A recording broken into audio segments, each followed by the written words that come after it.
আসসালামু আলাইকুম বন্ধুরা, welcome back to my channel. আমি তোমার সাথে রয়েছি মাদ্রাসা এডুকেশন এবং আজ আমি ক্লাস 10 হাই মাদ্রাসা আলিম এবং ফাজিলের জন্য টেক্সট এক্সাম। তো আমাদের কিন্তু এটা হচ্ছে তোমাদের অক্টোবর মাস, নভেম্বর মাসের কিন্তু প্রথম দিকে অর্থাৎ প্রথম ফার্স্ট উইকে কিন্তু তোমাদের টেক্সট এক্সাম হবে। সেই তোমাদের টেক্সট এক্সামের কথা ভেবেই হাই মাদ্রাসা এবং আলিম ফাজিলের জন্য বাংলার একটা কমপ্লিট সাজেশন নিয়ে হাজির হয়েছি। কাজেই তোমরা ভিডিও স্কিপ না করে প্রথম থেকে শেষ অবধি দেখো। আশা করি এই ভিডিওর মধ্যে তোমরা কিছু হলেও শিখতে পারবে।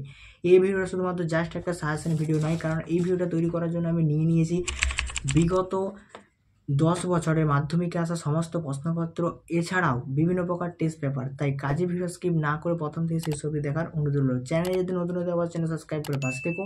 আর তোমার জন্য একটা পার্সোনাল হোয়াটসঅ্যাপ গ্রুপ করা রয়েছে, চাইলে সেই গ্রুপে তোমরা জয়েন হতে পারো। আর আমার ইনস্টাগ্রাম আইডিটা অবশ্যই তোমরা কিন্তু ফলো করতে একদম ভুলো না। মূল সাজেশনে যাওয়ার আগে আমরা দেখে নেব আজকের কোন কোন টপিক নিয়ে আমরা আলোচনা করব। দেখো, মূলত আমরা গল্প, কবিতা, নাটক এবং প্রবন্ধ এবং কলি এই 5টা পার্ট নিয়ে কিন্তু আজকের ভিডিওতে আলোচনা করব। পরবর্তী যে 2 নম্বর বাংলা সাজেশনের পার্ট আসবে সেখানে ব্যাকরণে এমসিকিউ অর্থাৎ শর্ট প্রশ্ন এবং ব্যাকরণে যে প্রবন্ধ এবং রচনা পড়বে সেটা নিয়ে আলোচনা করব। সো আজকে আমি কবিতা থেকে তোমাদের 20টা প্রশ্ন 3 নাম্বার এবং 5 মার্কের, গল্প থেকে 20টা প্রশ্ন, নাটক থেকে 10টা প্রশ্ন, প্রবন্ধ অর্থাৎ ভাষা বিজ্ঞান থেকে সেখান থেকেও 10টা প্রশ্ন, কলি থেকে কিন্তু 9টা প্রশ্ন, এই সকল প্রশ্ন নিয়ে কিন্তু আলোচনা করব। তোমরা অবশ্যই প্রথম থেকে ভিডিওটা শেষ অবধি একবার দেখার অনুরোধ রইল। সো তোমরা দেখতে পাচ্ছ আমার যেখানে সাজেশন পিডিএফ ফাইল তোমাদের তৈরি করছি র্যাঙ্কিং সাজেশন, সেই র্যাঙ্কিং সাজেশনে আমি কিন্তু পিডিএফ ফাইলটা এখন কিন্তু ওপেন করে নিয়েছি।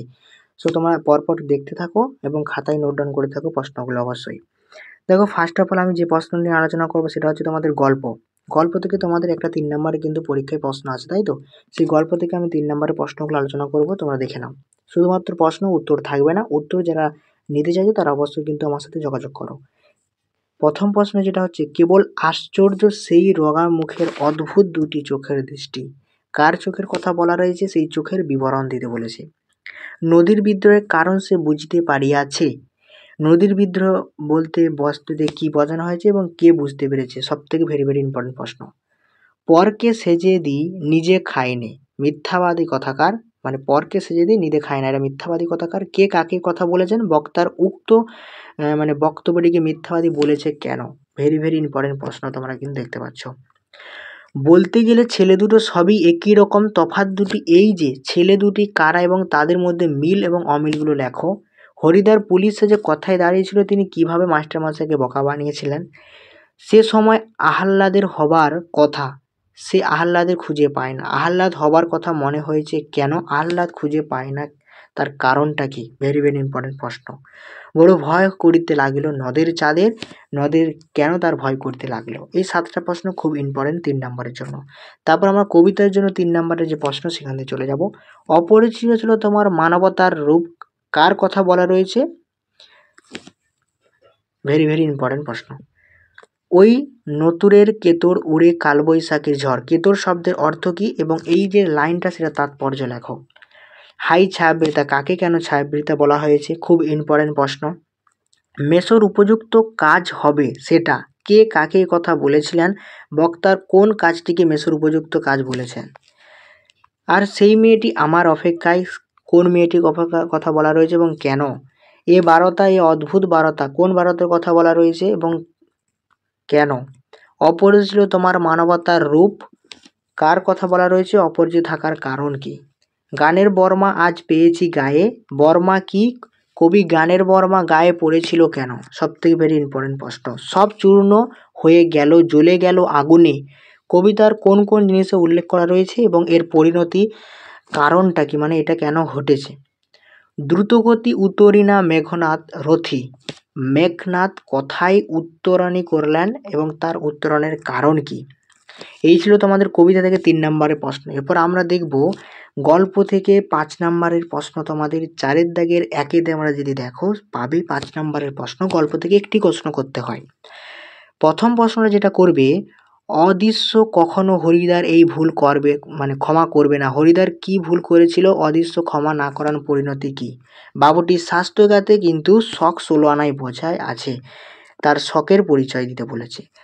তপনের মনে হয় আজ যেন তার জীবনের সবথেকে দুঃখের দিন। আজ বলতে কোন দিনের কথা বলা হয়েছে এবং তার এমন মনে হওয়ার কারণ কি? তারপরে চিঠি পকেটে ছিল, কোন চিঠির কথা বলা রয়েছে, চিঠি কি পরিণতি হয়েছিল, কেন উল্লেখ করো, মানে কি পরিণত হয়েছিল সেটা উল্লেখ করতে বলেছে। অদৃশ্য কখনো হরিদ্বারে ভুল ক্ষমা করবে না, সব থেকে ভেরি ভেরি প্রশ্ন, তাই দুবার কিন্তু প্রশ্নটা চলে এসছে। বাবুটি স্বাস্থ্যকে শখ ষোলআনা বসা আছে, এই প্রশ্নটা খুব ইম্পর্টেন্ট প্রশ্ন। অমৃতের জবাব আমাকে বদলে দিয়েছে, অমৃতের কোন জবাব এবং কাকে বদলে দিয়েছে তার চরিত্র সম্পর্কে লিখতে বলেছে, খুব ইম্পর্টেন্ট প্রশ্ন। এই ছিল তোমাদের কবিতা থেকে 5 নম্বরের প্রশ্ন সাজেশন। তারপর আমরা গল্প থেকে, এরপর আমরা কবিতার যে সাজেশন, সেই কবিতা থেকে কিন্তু চলে যাবো। ভিডিও একটু লং হবে কিন্তু ধৈর্য সহকারে তোমরা দেখবে। প্রথম প্রশ্ন যেটা করবে, যেখানে ছিল শহর, যেখানে ছড়িয়ে রইল কাঠ কয়লা, অশোকী একজন কবিতায় অনুসরণ শহরে এই পরিণতি কিভাবে হলো তার সংক্ষেপে লেখো। তারপর যুদ্ধ এলো পাঠ্য কবিতায়, কবি যুদ্ধের যে আশ্চর্য মানে করুণ রূপ তিনি দিয়েছে সেটা নিজের ভাষায় লিখতে বলেছে। অভিষেক করিলে কুমারে, কুমারে কে, তাকে কে অভিষেক করেন, তাকে অভিষেক করার কারণ কি, ভেরি ভেরি ইম্পর্টেন্ট প্রশ্ন। তারপরে হচ্ছে যে আমাদের পথ নেই আর, পথ না থাকার কারণ কি এবং এই সময় কি করতে হবে। চিরচিহ্ন দিয়ে গেল তোমার অপমানের ইতিহাস, তোমার বলতে কার কথা বলা যায়, কিভাবে তার অপমানের দিয়েছিল তা উল্লেখ করো। যেখানে পড়ে রইল শহর, সেখানে কাঠকয়লা, সব থেকে বেশি ইম্পর্টেন্ট প্রশ্ন, তাই দুবার চলে এসেছে। যে প্রশ্নগুলো দুবার আছে সেগুলো সব থেকে বেশি ইম্পর্টেন্ট প্রশ্ন। আর যাদের এখানে প্রশ্নগুলোর উত্তর নেই তারা অবশ্যই কিন্তু পিডিএফ ফাইলটা ক্রয় করতে পারো। এই কঙ্কন পিত ঘোষিত জগতের কোন কঙ্কনের কথা বলা রয়েছে, সেই কঙ্কন দূর করার জন্য বস্তুতে কী করা হয় তা লেখো। আয় আরও বেঁধে বেঁধে থাকি, কবিতায় বেঁধে বেঁধে থাকা বলতে কী বোঝা যাচ্ছে, কবি কেন বেঁধে বেঁধে থাকতে বলেছে, সব থেকে ইম্পর্টেন্ট প্রশ্ন। তথা কন্যা থাকে সর্বক্ষণ, পরিবেশের বিবরণ দাও, কন্যাকে সে কথাই থাকে সংক্ষেপে লিখতে বলেছে। তারপর আমরা চলে যাব প্রবন্ধ অর্থাৎ ভাষার বিজ্ঞান দিক থেকে 5 নম্বরের একটা প্রশ্ন তোমাদের করতে হয়, সেখান থেকে ইম্পর্টেন্ট প্রশ্ন। আশ্চর্য সবই আজ অবিলুপ্তের পথে, কি অবিলুপ্ত হয়েছে, এই অবিলুপ্তের কারণ লিখতে বলেছে। এই দোষ থেকে মুক্ত না হলে বৈজ্ঞানিক সাহিত্য সুপ্রতিষ্ঠিত হবে না, কোন দোষের কথা বলা রয়েছে, কিভাবে এই দোষ থেকে মুক্তি পাবে 5 নম্বরের জন্য। আশ্চর্য সবই আজ অবিলুপ্তের পথে, এই প্রশ্নটা আবার দিয়েছে, খুব ইম্পর্টেন্ট প্রশ্ন। তারপরে যে প্রশ্নটা করবে সেটা হচ্ছে এই দোষ থেকে মুক্তি না পেলে বৈজ্ঞানিক সুপ্রতিষ্ঠিত হবে না, এটাও ইম্পর্টেন্ট প্রশ্ন। ফাউন্টেন পেন বাংলায় কি নামে পরিচিত, নামটি কে দিয়েছিলেন বলে প্রবন্ধিক উল্লেখ করেছেন, ফাউন্টেন পেনের জন্ম সংক্ষেপে লিখতে বলেছে। আমরা কালি তৈরি করতাম, কিভাবে কালি তৈরি করতো সেই পদ্ধতি লিখতে বলেছে। আমার মনে পড়ে প্রথম ফাউন্টেন পেনের কথা, এখানে আমার বলতে কার কথা বোঝা হয়েছে এবং ফাউন্টেন কেনার যে অভিজ্ঞতা সেটাকে লিখতে বলেছে সংক্ষেপে। এই দোষ থেকে মুক্তি না গেলে দেখো বারবার কিন্তু এই প্রশ্নটা আসছে, তোমরা অবশ্যই কিন্তু এই প্রশ্নটা করেছো। তারপরে তোমরা যে প্রশ্ন করবে যে বাংলা ভাষা বিজ্ঞানে এখন নানা বাধা রয়েছে, সেই বাধাগুলি সংক্ষেপে লেখো, ভেরি ভেরি ইম্পর্টেন্ট প্রশ্ন। তারপরে নাটক থেকে তোমাদের একটা কিন্তু 5 নম্বরের প্রশ্ন তোমাদের পড়ে, নাটক থেকে তোমাদের 5 নম্বর করে 10 নম্বর থাকে, ঠিক আছে। এই নাটক থেকে কোন প্রশ্নটা ইম্পর্টেন্ট দেখো, 3টে দেওয়া থাকে, 2টো করতে হয়, 10 নম্বর থাকে। সিরাজউদ্দৌলা নাটকের সিরাজউদ্দৌলা যে চরিত্র সব থেকে বেশি ইম্পর্টেন্ট প্রশ্ন এই বছরের জন্য। তারপরে আমরা এই অবক্ষতার জন্য তোমরা আমাকে ক্ষমা করো, কে কাকে উদ্দেশ্যে উক্তি করেছেন, বস্তুত কোন অবক্ষয়ের জন্য ক্ষমা প্রার্থী তিনি। এই পত্র সম্বন্ধে তুমি কি জানো, কে কাকে এই প্রশ্ন করেছিলেন, পত্রর বিষয়বস্তু লেখো, ইম্পর্টেন্ট প্রশ্ন। এই মুহূর্তে তুমি আমার দরবার ত্যাগ করো, কে কাকে কথা বলেছেন তা লেখো। সিরাজউদ্দৌলা নাটকে অবলম্বন সিরাজউদ্দৌলা চরিত্র, বারবার বললাম এই প্রশ্নটা খুব ইম্পর্টেন্ট, তোমরা কিন্তু অবশ্যই করো। বাংলায় দুদিনে আমাকে ত্যাগ করো না, কাদের উদ্দেশ্যে কথা বলেছেন, কোন দুদিনের বক্তা কথা উল্লেখ করেছেন। কিন্তু ভদ্রতার অযোগ্য তোমরা, এ কথা বলার কারণ কি, কে কার উদ্দেশ্যে কথা বলেছেন। এই পত্র প্রবন্ধে তুমি কি জানো, এই প্রশ্নটা বারবার দিয়েছে, মানে খুব ইম্পর্টেন্ট। এইবার যুদ্ধ হয়তো শেষ হবে, কোন যুদ্ধের কথা বলা হয়েছে, বক্তা কেন এরকম মনে হয়েছে। তারপর কোনি থেকে তোমাদের 5 নম্বরের যে সাজেশন সেটা কিন্তু এখন দেখবো। কোনি থেকে তোমাদের 10 নাম্বার থাকে, কোনি থেকেও, সেই কোনি থেকে এখন দেখব। সঙ্গে সঙ্গে বুঝে গেল প্রতিদিন ডিম কলা খাওয়ার জন্য যে টাকা দিয়েছে সেটা কিসে ব্যয় হয়, কে কার টাকা দিয়েছে এবং উক্ত বক্তব্যটি সম্পর্কে নিজের ভাষায় লেখো। দরিদ্র আর বঞ্চনার বিরুদ্ধে কোনির যে লড়াই, এই প্রশ্নটা ইম্পর্টেন্ট রয়েছে, তোমরা অবশ্যই এই প্রশ্নটা করো। কোনি উপন্যাসের লীলাবতীর চরিত্র, সঙ্গে সঙ্গে বুঝে গেল, অর্থাৎ এই প্রশ্নটা খুব ইম্পর্টেন্ট প্রশ্ন তোমাদের। তারপরে যে দরিদ্রের অবলম্বনের মধ্যে কোনির যে মানে লড়াই, 4 বছরের মধ্যে প্রজাপতির ডামা মেলে দিয়েছে, প্রজাপতি বলতে কিসের ব্যক্তকে দরবার ত্যাগ করতে তিনি বলেছেন। 4 বছরের মধ্যে প্রজাপতি। তারপর হচ্ছে কোনি সাঁতার শুধু জলে নয়, দরিদ্র ও বঞ্চনার বিরুদ্ধে। কোন উপন্যাসে অবলম্বনে মন্তব্য তাৎপর্য করেছেন? ওই জলের নিচে লুকিয়ে ছিলুম বলছিলুম তবে পারে মানুষ সব পারে, ফাইট কোনি ফাইট, ফাইট কোনি ফাইট উক্তিটির তাৎপর্য লেখো।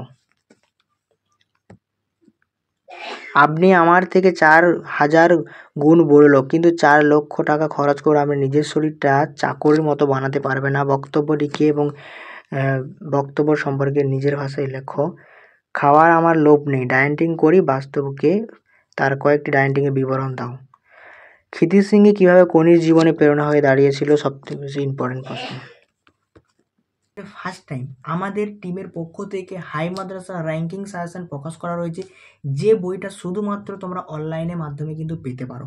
খুব সামান্য একটা মূল্য, মাত্র 349 টাকার বিনিময়ে তোমরা কিন্তু সেই র্যাঙ্কিং সাজেশনের বইটা কিন্তু পিডিএফ ফাইলটা নিতে পারো, যেখানে বাংলা ইংরেজি থেকে শুরু করে সমস্ত সাবজেক্ট কিন্তু থাকছে। এমসিকিউ, এসএকিউ, লং কোশ্চেন, প্রায় প্রত্যেকটা সাবজেক্টের 300টা প্লাস করে কিন্তু প্রশ্ন দেওয়া রয়েছে। তার সাথে এমসিকিউ প্রশ্ন কিন্তু বোনাস থাকছে। তো তোমরা যারা যারা ওই পিডিএফ ফাইলটা নিতে চাইছো অবশ্যই নিয়ে নিতে পারো।